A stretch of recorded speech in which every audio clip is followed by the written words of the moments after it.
Oye, disculpa, afuera está lleno de fantasmas, no sé qué es lo que está pasando. Incluso me venían persiguiendo, como queriendo atravesar. Pero son apariciones ectoplásmicas clase 5, no hay nada de qué preocuparse. ¿A qué te refieres? Que son las típicas almas en pena que salen a esta hora a hacer su shopping. Onda, que no pueden hacer su shopping los fantasmas. No, pero lo dices como si fuera algo muy normal. Oye, ¿y se puede resolver? ¿Hay algo contra eso que se puede hacer? Claro que sí. Mira, no de forma definitiva, pero lo que sí sé es de que con un equipo de protones... ¿Un equipo de protones? Sí, o prefieres acelerador nuclear sin licencia. Técnicamente no es legal, pero creo que te podría enseñar. ¿Quién soy? Soy Mauricio Alcaíno López, soy cineasta, cinéfilo / curador del cine. Me gusta ver todo tipo de cine. Hay algunas cosas que prefiero sobre otras. Bueno, producciones propias, El Indicado, 2011. Un cortometraje que hace poco, María María. Ayudantía, por así decirlo, con Ernesto Díaz, Tráigame la casa de Mujer Metralleta, Santiago Violenta, Magnum González, con George von Norring, si no me falla la memoria. Y más que nada estar acá en la tienda. El punk, sí, me encanta la música punk. Sí, el look y todo. Desgraciadamente no hace tanto frío como para venir bien remachado. Pero sí, el punk fue una parte importante en mi vida junto con el cine. Porque en el cine ochentero estadounidense la mayoría de los malos son todos punk. Tienes razón. Sí, desde Mad Max en adelante todos son malos. Claro. Tenían este look que era súper agresivo. Claro. Y la cosa es que cuando acá en Chile empezó a llegar esa contracultura, y más encima que nosotros estábamos en un periodo muy difícil, para mí me llama la atención y decía, esto es casi suicida. Es lo mío. Es lo mío. Es contestatario. Claro. ¿Qué películas favoritas? Mira, las tengo aquí mismo. Así como que no estuviese preparado, así. Claro, completamente improvisado. Una, les doy la pista, sí, con Jean-Paul Belmondo, que es Sin aliento, de Jean-Luc Godard. Muy buena película francesa del año 60, con una de las actrices que a mí me enamoró, que era Jean Sever, que Estados Unidos destrozó políticamente hablando, porque a ella la acusaron de tener un amorío con un líder de las Panteras Negras. O sea, ella tiene una historia muy dramática. Y la otra es Perdido en la noche, una película dirigida por John Schlesinger, John Boyd y Dustin Hoffman. Esta película no debería haberla visto a la edad que la vi, pero esta era para mayores de 21. La primera película en el año 69, catalogada casi triple X, con una X para mayores de 20 y tanto, en ganar el Oscar. Así que imagínate lo importante que es esta película para mí. La historia te muestra un opuesto al Nueva York que conocemos. Nueva York tiende a ser bien glamorizado. En esta película te muestra el Nueva York real. Yo creo que va en parte por mi familia. En esos años se estaban haciendo este tipo de películas, cine italiano también, francés. Es lo que había como disponible en la televisión, en VHS. Bueno, si querías ver, había una colección de películas en VHS allá por los años 80 en mi casa, y si querías ver cine, estaba esto. Entonces, creas como un lazo con este tipo de películas que quizá para una persona quizá creció con Star Wars, creció con Mad Max o creció con Star Trek. Yo crecí como con este tipo, no es por darme las de pseudo intelectual ni nada, pero es que esto es lo que había. A esto se le llamó la nueva ola francesa, porque el cine de Truffaut, de Jean-Luc Godard, rompe con todos los esquemas de lo que tú y yo conocemos ahora como cine tradicional, el de las luces, estos grandes escenarios, estos armados gigantescos, las luces y todo. Ellos salieron a la calle con una cámara y filmaron una película. Y eso es lo que llamamos acá en Chile o en Latinoamérica como el cine guerrilla, el de cine a las malas. Y el que nos gusta hacer. Y estamos obligados a hacer. La verdad. Sí. Claro, se puede. Y si algo demostraron estas películas es de que no necesitas mucho. Necesitas la pasión, necesitas un guión, ojalá un par de amigos que te ayuden a cargar la cámara y ser tus actores. Se puede. En este momento siento que la situación en el cine no está óptima, pero tampoco estamos tan mal a como estábamos en los años 80 o 90, bueno, 80 con la censura total, la 90 que estábamos retomando todo esto con Silvio Cayosi, con La luna en el espejo y cosas así. Uno se pregunta, ¿qué me impide a contar mi historia? ¿Por qué mi historia es menos historia que el que tiene más premios? No, sale y cuéntala. cuenta tu historia, practica.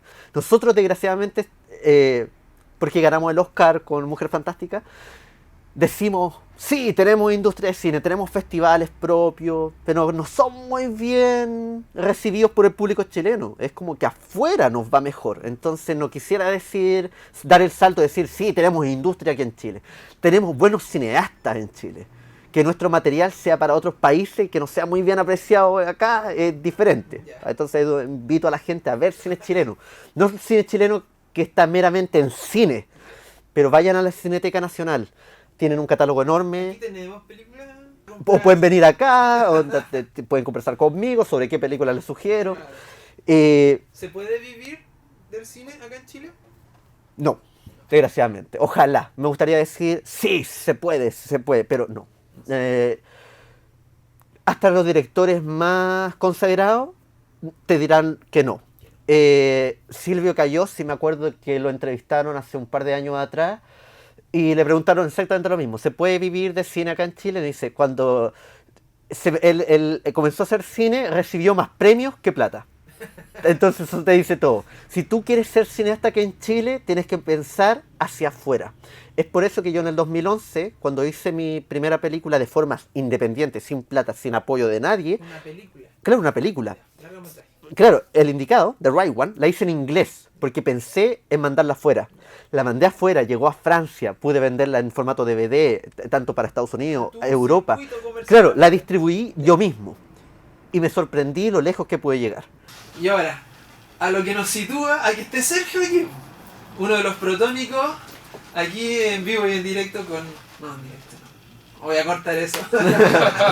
Pero aquí, ¿por qué una persona como tú se interesó por los cazafantasmas? Es muy interesante porque Cazafantasma es una película, por lo menos la primera, que es una fórmula que no debería funcionar, pero todos los elementos químicos funcionaron y nos dieron la tremenda película que es Cazafantasma, que nunca ha podido ser replicada, incluso por ellos mismos. Ellos lo intentaron en el 89 con Cazafantasmas 2. Tú puedes notar que la película tiene muchos beats y repetición de la original, pero no es lo mismo. Bill Murray, Dan Aykroyd, Harold Ramis, Ernie Hudson, Ivan Reitman en la cámara, Annie Potts como secundaria, Rick Moranis como secundario, Sigourney Weaver. Todos estos elementos en una película de comedia que llegaría a este punto a sonar absurdo, de un grupo de científicos cazando fantasmas. O sea, son científicos buscando una entidad paranormal que onda, es como un chiste así como del elemento científico. Los fantasmas no deberían existir, Claro. sino que la religión ve la parte espiritual. Bueno, la química, la comedia, todo me llamó la atención. Los equipos, los trajes, las personalidades de los actores, que después fui viendo en otras películas. Y dije, oh, está Bill Murray, Dan Aykroyd, están acá. Los hermanos Caradura, Atrapado en el Tiempo. Y te das cuenta de que son actores de improvisación. Son actores que estuvieron en programas como Saturday Night Live, en National Lampoon en los 70, y que tienen una carrera enorme en otro tipo de humor, pero ellos se mantienen como pilares porque era otro tipo de humor, un humor situacional, improvisado, que pegó tan bien y todo se concentró en esta película. Hay una escena muy nombrada, pero que no se conoce mucho, que es la famosa escena del sueño, que es el sueño que está teniendo Ray, que en un momento está con un uniforme como militar, ¿Ya? está acostado en una cama y de repente aparece una fantasma y le hace sexo oral. O sea, que yo de niño no entendía, yo decía, ¿qué está pasando acá? Así. Después, cuando tuve, no sé, alrededor de 32, me di cuenta. No, pero esa escena era un fragmento de una secuencia mucho más grande y que estaban investigando una casa embrujada. Y en ese caso fue fue Ray y Winston. Ellos dos en el Electo 1 llegan a esta casa, se ponen a investigar la casa completa. Ray se separa ve que hay una habitación con trajes militares y él se pone uno y ahí viene toda esa secuencia, pero esa secuencia lo terminaba ahí, hay mucho más. Otras escenas que son cortitas como en el hotel, de la aparición de Pegajoso por primera vez, que no se le llamaba Pegajoso en ese tiempo, pero no, hay hartas cositas detrás de escenas con Sigourney Weaver, con Rick Moranis también. Esas no se encontraron hace tanto, hace 2 años se encontraron una cinta en VHS. Creo que una de ellas era Betamax, y ahí estaban nombradas como Beckman, Eliminada 1, Sí. y eso estaban en los Sony Archive de allá de Estados Unidos, en una bodega sucia, empolvada, y él la estaban rescatando para poder restaurarla. Sí, bueno, lo que pasa es que yo había partido con la idea de construir básicamente una mochila de protones, porque yo tenía la inquietud de siempre un poco sentir esa sensación de tener un acelerador nuclear en la espalda. Después de haber visto la película, yo dije, oye, un acelerador de partículas, algo que cuando éramos niños y veíamos los cazafantasmas, decía, como que alucinábamos un poco con ese prop, por decirlo así. Sí. Yo un día estaba en el trabajo y me puse como a buscar en Google imágenes, equipo de protones, cazafantasmas, así. Llegué a una foto de una persona con el traje entero, con la mochila y todo. Yo dije, este no es de la película, este es como una foto muy actual y con una mochila de protones, dije yo. Ya. A ver, era una entrevista, y salían muchas más fotos y claro, me di cuenta que era una réplica exacta de la que se usó también en la película, el traje y todo. Y ahí en la entrevista era este individuo, Mauricio Alcaíno López, ahí salía. Me sorprendió porque yo estaba haciendo el equipo como para mí, bueno, con mi amigo estábamos haciéndolo y después obviamente él se casó, dejó eso aparte.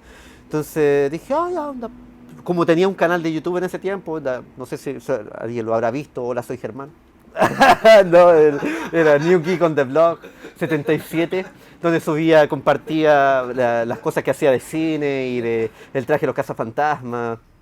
Entonces dije, no, yo no pensaba más allá, dije, me voy a hacer un traje para mí, porque era un disfraz, onda, a lo más, del término cosplay en esos años, 2007, 2008, 2009. ¿Y por qué? ¿Habían planos en ese entonces? Sí, estaban los planos en internet, en la página Gibby Fans. Ya. Habían como 2 o 3 individuos que habían subido planos diferentes uno de cada uno, pero coincidían harto en las medidas. ¿Y Mauricio, tú le facilitaste los planos? Claro, el link en realidad, porque estaba bueno, hasta el día de hoy está GBFans Fans o GhostbustersFans.com y ahí hay toda una, bueno, en ese tiempo no era tan amplia como ahora, pero había lo suficiente como para entender en una especie así como planilla el equipo y sus partes, sus componentes. En entenderlo y más o menos encontrar con lo que yo podía replicar esto y esto es una manguera corrugada, cerca de 3 años. Los equipos llaman la atención, fue los verdaderos cazafantasmas, todo era a través de los equipos, es el chiste, en realidad los equipos son un chiste, es un acelerador nuclear sin licencia. Claro, dejan la cagada si les pasa Claro, algo, claro. ni siquiera ellos lo habían probado todavía cuando fueron a su primera misión en el hotel. Ahí se dieron cuenta el poder destructivo que tenían. Sí. Ese era el chiste. No hay ni licencia para usar esa cuestión. Exacto, te llevaban una bomba nuclear en la espalda. Yo creo que, así como entre paréntesis, eso fue lo que les faltó a la película del 2016. No quiero así como entrar a golpes con la del 2016 porque eran mujeres ni nada. Me daba lo mismo. Para mí, si eran comediantes, la raja. Pero estiraron ese chicle que en la original están en el ascensor. Claro. Le dice, oye, sé que de verdad no estoy seguro si es que este equipo es 100% seguro. Claro, nunca lo habían probado. Claro, ¿para qué preocuparnos si llevamos un acelerador nuclear sin licencia en la espalda? Ese chiste, que dura 25 segundos, en la del 2016, lo estiraron en el callejón, hicieron pruebas con diferentes equipos y era como sostener una manguera de bombero y Claro. toda esa gracia que tú sientes que no sabéis con qué vas a trabajar, te lo arruinan en el 2016 con exacto y como que son caricaturas, ninguno de ellos se daña con nada. Claro. Así que te hayan marcado así. De Cazafantasmas me acuerdo la primera vez que ocuparon los equipos protones, que estaban en el hotel, salen del El hotel, ascensor. que La misma escena que... Cierto, la misma escena que hay una escena que me llama la Claro, atención. que cuando el ascensor. sale Ray, así como del hotel apenas, Claro. ¿cachai? Egon también sale preparado y Bill Murray sale. como de la nada, así como que no estoy ni ahí, ¿cachai? Y sale esta señora haciendo aseo, así como con el carro, Sí, y ¡ah! Le dispara al carro y ves el poder destructivo que tienen los equipos. ¿Qué están haciendo? Oh, disculpe, la confundimos con otra persona. Con ese sonido que tienen al Claro, que encenderlo, tan, así que... amenazador que Claro. y ahí se carga el equipo. Claro, dice, ¿ustedes qué se supone que son cosmonautas? No, dice, no, somos exterminadores. Alguien vio una cucaracha en el piso 12. Debe ser la media cucaracha. Le arrancaría la cabeza. Pero me sé el diálogo de memoria porque Ese ese es intercambio Salcando- fue improvisado. Ese de Bill Murray. Sí, Bill Murray. Bill Eso es Murray. lo que les quería preguntar de los dos. Louis Ah, Tully. Rick Moranis. Está Claro. Louis Tully. Sí. Claro, que improvisó esa escena de la fiesta y todo. De hecho, por eso fue una sola toma. Una toma continua. Y hay tantos chistes que de niño no capté y ahora de adulto sí. Le dice, oh no, el salmón lo saqué por menos plata porque evadí puesto en este lado, ¿cachai? Le dice, es por eso que invité a invité a gente de A trabajo y no cliente. amigos. A A clientes y no cliente. amigos. Y yo de chico nunca entendí esa parte, pero de adulto decía, oh, tiene razón. Claro. ¿Cachai? Entonces, claro, él es contador de todas estas personas y también, pues, está esta chica que le dice, oh, sé que estoy aburrida, me voy. No, pero Claro. si es que quizás bailamos los demás. Y bailan un rato. Empiezo a bailar. No, tiene todo un encanto. La 1 y la 2. La 1 y la 2. Incluso para mí ya hay una tercera parte, ¿Sí? que es el videojuego. Que eso fue lo único que he jugado como en videojuego, Ya. que tuve que conseguirme una consola, conseguirme el ¿El juego. videojuego de qué año es? 2000, creo que 2011, 2012. Ah, ya. Sí, porque hubo un prototipo antes que no estaba completo y ya después salió de forma ¿Tiene oficial. el prototipo. cinemática y todo? ¿O no? Sí, literalmente el videojuego es lo que en el 2000 andaba dando vuelta un guión que se llamaba Ghostbusters 3 in Hell. Era como los cazafantasmas van al infierno. Que veíamos los cazafantasmas en una dimensión paralela de Manhattan. Eso mismo vimos en el videojuego. Entonces, para mí, la tercera entrega, la prometida tercera entrega, que Bill Murray decía, no, no la quiero hacer, habían guiones dando vueltas para allá y para acá, estaba en el videojuego. ¿Por qué no quería hacerla? Porque era repetirse, Ya. volver a repetirse. Rick Moranis hace muy poco en una entrevista dijo lo mismo, decía, no sé para qué volver a hacer el mismo personaje, lo habían llamado para el remake, decía, no tiene sentido, ¿para qué hacerlo de nuevo? Claro. Entonces, claro, creo que ciertos actores y ciertos... Porque no varían los personajes, lo que tú dices. Claro, para los actores en ese tiempo era más que cobrarse un cheque, ¿cachai? Había un poco cariño De hecho, Bill Murray no, como que digamos que lo entusiasmaron para la película prometiéndole que iba a hacer otra película. Sí, ¿no? sí, de hecho las dos tienen una historia bastante interesante, que como engañaron a Bill Murray, a él le dieron otro guión, o le dieron otra idea de lo que se iba a filmar en Cazafantasmas 2. Y cuando ya él firmó el contrato y todo, le dijeron, no, mira, este es el guión original, así que esto es lo que vamos a hacer. Por eso es que se ve una disminución, a pesar de que el personaje central es él, pero hay una disminución un poco de Bill Murray, hay más de Dan Aykroyd, Ernie Hudson, Egon, que hay mucho más diálogos con él. De hecho, van a la alcantarilla sin Bill Murray.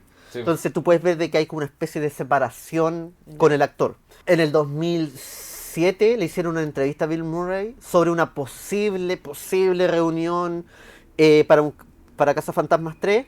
Y él dijo, no contestó con no ni con sí, pero dijo, la herida de Cazafantasmas 2 ya sanaron. Ya. Así que dejaba la puerta abierta de que... Ah, ya, Y a los pocos años después salió el videojuego. ya. Y a los pocos años después, desgraciadamente, perdimos a Harold Ramis, que en paz descanse, que para muchos fanáticos, yo creo que para ustedes también, yo creo Sí. que deben considerar de que Cazafantasma, gran parte murió con Harold Ramis. Sí. Aunque se venga esta película dirigida por Jason Reitman el 2020, en mi opinión, no me interesa. De que es como es raro saber que a un fanático de Cazafantasmas no le interesa una película que se viene de Cazafantasmas, porque para mí la tercera entrega ya me la dieron en el 2012, que es el videojuego. Y es todo lo que me habían prometido desde que había salido la 2. Lo que dijo Jason Reitman es que esta película toma lugar en el mismo universo de los Cazafantasmas originales, pero el elemento de una familia ya lo hace externo, porque Cazafantasmas son ellos. Ellos son el chiste. La película lo vemos a través de los ojos de cada uno de ellos. Sí. De Bill Murray, de Dan Aykroyd, de Harold Ramis, de cómo reaccionan a todas estas situaciones. El tener un elemento... ¿Qué pasó en la secuela? ¿A quién teníamos de novato o de recién nacido? A Oscar. Ah, Y toda la Sí, pues, película... bebé, tienes razón. Claro, toda la película se envuelve en Oscar, de que... ¿cómo se llamaba el malo? Vigo. Vigo quería tener un cuerpo nuevo y estaba en esta guagua, ¿cachai? Y que, consígueme... A mí lo mejor de las dos fue Janos, de Peter McNichol. Oh, yeah, you already said that. Oh, yeah, oh, yeah. I want to say that everything that you're doing is bad. It's wrong. Eso fue lo mejor. Yo me acuerdo de verme, me reí un montón porque a los pocos años salió la película Mr. Bean.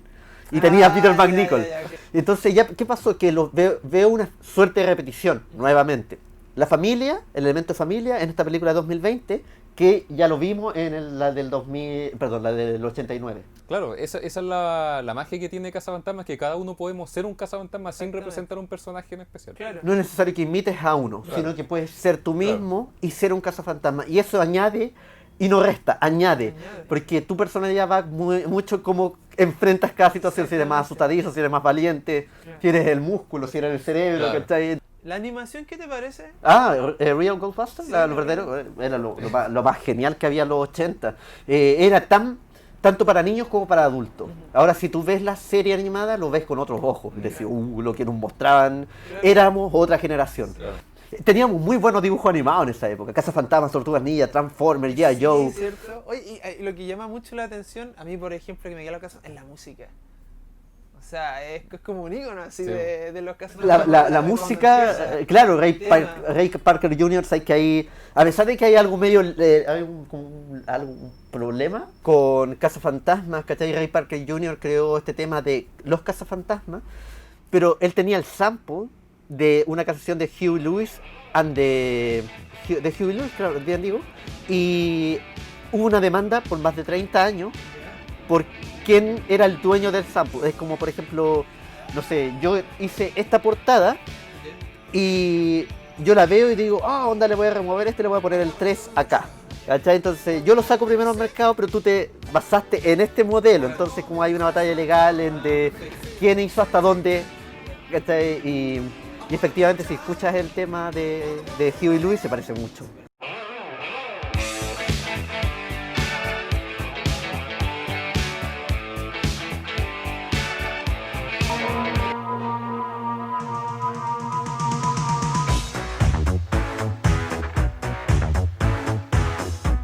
Entonces, pero qué más icónico, te vas a recordar más al de Ray Parker que el de Huey Lewis, que más encima creo que nunca lo lanzaron de forma oficial y dado a ese Porque problema fue legal. hecho para la película. Fue hecho para la película, Ah, claro. ya. El logotipo es reconocido a nivel mundial. Sí. ¿A quién vas a llamar? Los equipos Protones, el look, todo Claro. a nivel mundial, todos saben. Yo me acuerdo que tuve los 4 cazafantasmas. Ya. Cuando niño tuve los cazafantasmas, tuve Tortugas Ninja, tuve Transformers. Pero claro, como yo no tenía esa sensación de coleccionismo todavía, yo jugaba con las cosas. Y dice, se está quemando. Si tuviese tenido cámara, los filmo todo, ¿cachai? Pero no teníamos cámara en ese tiempo. Claro. Me acuerdo que tiré a las tortugas ninja por atrás al baño porque Oye, a mí vivían en la lo que alcantarilla. me marcó cuando era chico fue las Tortugas Ninja, me acuerdo, en los cines de acá. Las tortugas ninja fue otro fenómeno que, mira, este es un dato curioso. En las 2, cuando están en la fiesta de cumpleaños, ¿Ya? y los niños dicen, cuando los cazafantasmas dicen, ¿a quién van a llamar? He-Man, He-Man, gritan los niños. He-Man ya era muy antiguo para esa época. Había salido esta película, Master of the Amos del Universo, el 87. Y esta película salió para, ojalá, darle un poco más de vida a la serie, porque los juguetes no se estaban vendiendo bien y la serie no le estaba yendo bien. Entonces esperaban que con la película dieran una nueva vida.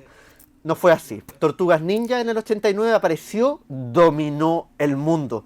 Incluso le fue mejor que a Cazafantasmas 2 y reinó por todos los 90. Sí, ¿no? Claro, el traje de las tortugas, todo eso fue hecho de forma práctica, animatronics y tan independiente también, porque es una película que se hizo de forma independiente y se vendió a un estudio. Ah, ya. ¿Y qué pasó? Es que en la 2, como las tortugas ninjas se estaban haciendo, la primera, justo cuando esta película también estaba en su proceso, no estaban los derechos legales para decir tortugas ninja. Ya. Pero sí esta película y esta pertenecían al mismo estudio. No sé, no hubiesen dicho el Tortuga Ninja. Tortugas Ninja hubiese habido un problema de derecho. Entonces He-Man era como promocionar un mismo producto.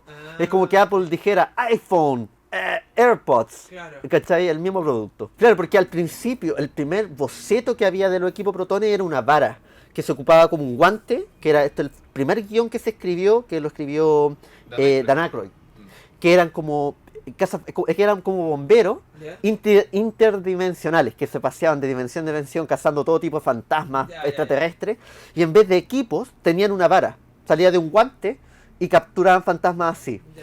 Era muy caro producirlo en el 82, Y no 83. hubiese resultado, yo creo. Claro, entonces ¿qué pasa? Es que trajeron a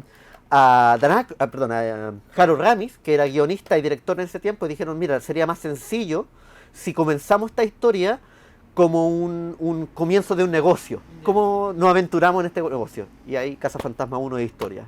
Ahí está la película. Y como termina la película, terminamos la... Claro, terminamos la película. Terminamos esta entrevista. Dime, ¿dónde te podemos encontrar? Bueno, acá. Aquí, de lunes a sábado, acá en Paseo San Agustín, DVD Planet, local 50, desde las 9 de la mañana hasta las 8, 9, 10 de la noche, hasta la hora que quieran quedarse. Días sábados desde las 9 hasta las 3 aproximadamente, porque después empiezan a cerrar la galería acá. Pero estoy yo siempre acá, el dueño está acá también. Y nada, ¿Te quieren preguntar algo? A lo mejor ver películas. Aquí hay películas de todo tipo, ¿cierto? Todo tipo. ¿Más occidentales que orientales o también hay orientales? Claro, no, yo como te decía en el comienzo, sí, para mí cine es todo lo que esté en celuloide o en digital. Entonces si alguien quiere hablarme de DC o de Marvel o de Kurosawa o de Truffaut o de Chaplin, Méliès, bienvenido sea. Ya, pues, muchas gracias Mauricio por dejarnos estar acá. Gracias a usted, Y Sergio señor. por acompañarnos nuevamente. Ya, un gusto, un gustazo. Ya, porque-